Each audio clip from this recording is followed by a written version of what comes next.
Good morning, you beautiful people, and what is going on, and welcome to another fishing school.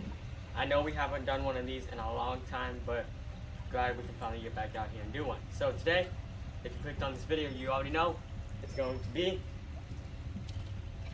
the Baitcaster or the spinning wheel. Oops. Hold up. The Baitcaster versus spinning wheel. The age-old question, and I'm going to be answering that for you. Again, this is going to be all my personal opinion, and there are pros and cons of using both, so I really don't prefer any of them. But right off the bat, if I were to choose one to go out bass fishing, to go out saltwater fishing, it'd have to be a spinning rod. So stick around and see why. And yeah, before we get into any of that, y'all probably noticed this amazing hat already, and I do want to thank Pro Hats for sending me a couple of these hats. These things are super nice, and they fit really well. They're all handmade, so if you do want to check out Pro Hats, the link is going to be in the description below. And again, thank you so much, Pro Hats, for giving me these hats, and it really does mean a lot. So thank you, and these hats are really nice. So let's go ahead and get into the Baitcaster. So a lot of bass fishermen will use a Baitcaster, and a lot of snook fishermen will use, I don't know if you know, the Shimano Tran X, a nice big Baitcaster with one reel.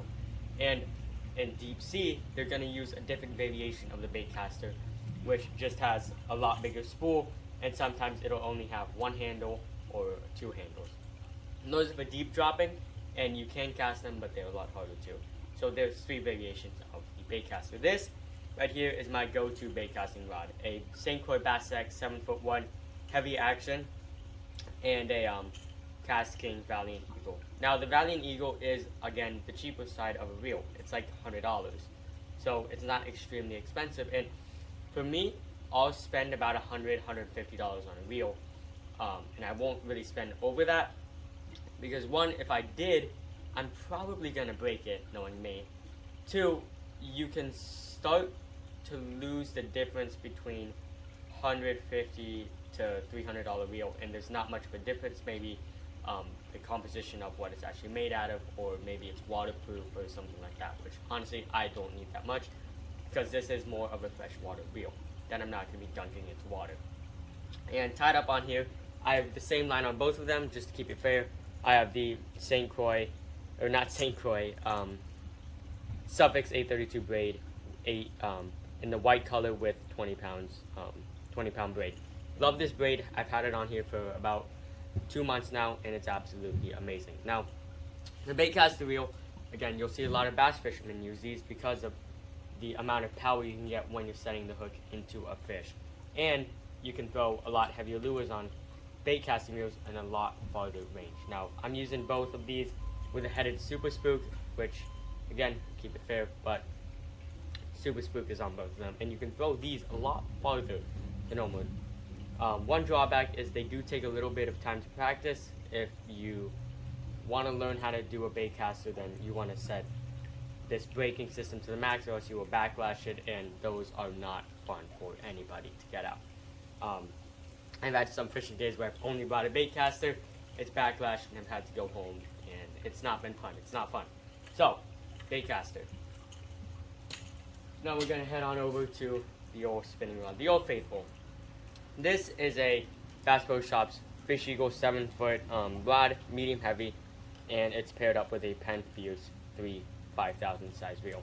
This is a bit lighter of a setup than that one, but still got that Suffix 832 white 20 pound braid with a, I didn't mention the leader, it's the same leader, 20 pound fluorocarbon leader, about what, 4 or 5 feet of it, and again, the spook. Drawbacks of a spinning rod, you don't have that amount of power in a hook set, and I feel like the drag system is going to be a little bit weaker on spinning reels. However, you do get that nice clicking noise. You do get that nice noise if you do hook into a nice snook or a bass that you're fighting, and you're going to pull that drag. So these are going to be a little bit cheaper than the baitcasting rods. I don't know why. They might just be manufactured easier, but these are a little bit cheaper. So this Penn Fuse 3, again, was still around that 110, I think. I think it's around 110 10. I don't remember. This is not a stock reel though. This spool is new. It's a different spool because it got ran over by a Jeep Wrangler, and yeah, the spool just got messed up. But other than that, it's perfectly fine. So, spinning wheel is what I would prefer because I feel like these fit a little bit better in my hand when I'm fishing, and they just feel better, and I don't have to worry about it backlashing. And you can skip under docks, under trees, under stuff a lot easier with a spinning rod than a baitcaster. I'm not saying you can do it with a baitcaster because I can do it, but I do prefer doing it on this. One, the tip is a little bit lighter so you can snap it easier, and you don't have the risk of doing a backlash into your reel with a spinning reel. So these, although you cannot cast them as far, you have more accuracy if you're just casting it like overhand, I guess you would call it. But if you're pitching with a baitcaster, if you're pitching it like you grab the lure, it's down here, and you're pitching it to a bedding bass or just a small area, I definitely use a baitcaster because they're more accurate. However, if you're just chucking lures out 50 yards, 40 yards, 30 yards, I can be more accurate with the spinning wheel just because I'm more used to it. And I think that you have more control over the spool, as you can like hold the line and slow it down and stuff, and I think it's easier. So in a second here, I'm going to put both of these spooks in the water and see how they work with the spinning wheel and the bait casting wheel. But again, I do prefer a spinning wheel just because they're a lot more versatile. You can just do a lot more with them, I think, than a bait caster. You can basically do everything a bait casting reel can do, but a little bit better because you can throw a lot lighter lures on here than a bait casting reel. Like on here, I can throw a little tiny Ned rig or a sabiki. However, on my bait casting reel, I would never be able to throw a sabiki. That would just be an absolute nightmare. So let's go ahead and get these in the water, and I'll show you what they do. Alright, so we're going to start off with the bait casting reel.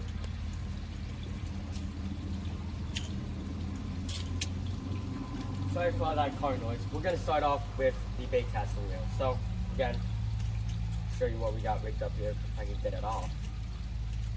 Come on. There we go. We got... Hang it up at the tip. Head and spook right there in a gold color. It's like a golden shiner. And I'll show you how we work it. So, again, when I was saying pitching is easier, this is what I mean by pitching it. So you're holding the lure, and then you're getting it out there, and you can get really accurate. So to walk the dog, it's not that hard. It's more of a smooth motion on this. It's more controlled when you're reeling this guy in. Because I am right-handed, this is a right-handed reel, and my spinning wheels are left-handed, which I don't know why I do that, but it just feels better to me. So what you're going to do is, it just feels more natural having, like walking the dog with this. Since I am right-handed, I can get them a lot easier, I feel, than a spinning wheel. And one more thing I didn't mention before is that there is no like drag noise or clicking on these. As you can see, you can just pull out drag, and there's a slight like hum to it, but there's nothing as satisfying as I click. I know they do sell a couple reels with that clicking noise inside of the baitcasters, but those are gonna be pushing you $500. So yeah, so I feel like, look, you can see this is just a lot easier to get into a rhythm. And this is about a 1 ounce lure, so they're pretty easy to throw. Let's go ahead and grab our spinning reel. Spider web on that, right? Grab the spinning reel here. And again, this is the same lure, same weight, just a little bit different color here. We got this in a shiner color, sort of, with a blue stripe, which is a bit harder. But again, you just saw me drop the spool so you can slow it down. And with this, see, it's a bit harder for me to get a rhythm of I'll show you grabbing that spool again, but so see, you can slow it down with grabbing the spool and just touching the line. And there's that drag noise that I was talking about. There you go. But it is a little bit harder for me to get to a rhythm. And it is harder to walk the dog. So, for pitching and walking lures like this, I definitely choose a bait casting. But I will show you why I will always choose the spinning reel over a bait casting reel. Let's go. Alright, so we are on the side of the pool. We were just filming over there, and this is a bit long of a stretch, so I'm going to show you. So, as I was editing this video, it got to the part you're watching right now, and all I could hear was that annoying heater. So I do apologize for that. I'm sorry. I would love to refilm this video, or at least that part. However, now it's raining, so I can't go outside, and I don't really want to get wet. So, bear with me. Do apologize for that. And yeah, let's continue on. Sorry, guys. Just bear with me. Bait casting reel, spinning reel accuracy. For me, this is not for you. Not judging if you like the bait casting reel more, but spinning reel is more accurate for me. One perk about having a bait casting reel is having that power when you're setting the hook. So, with this 7-foot-1 heavy rod, you have a lot of power when you're setting the hook into a fish.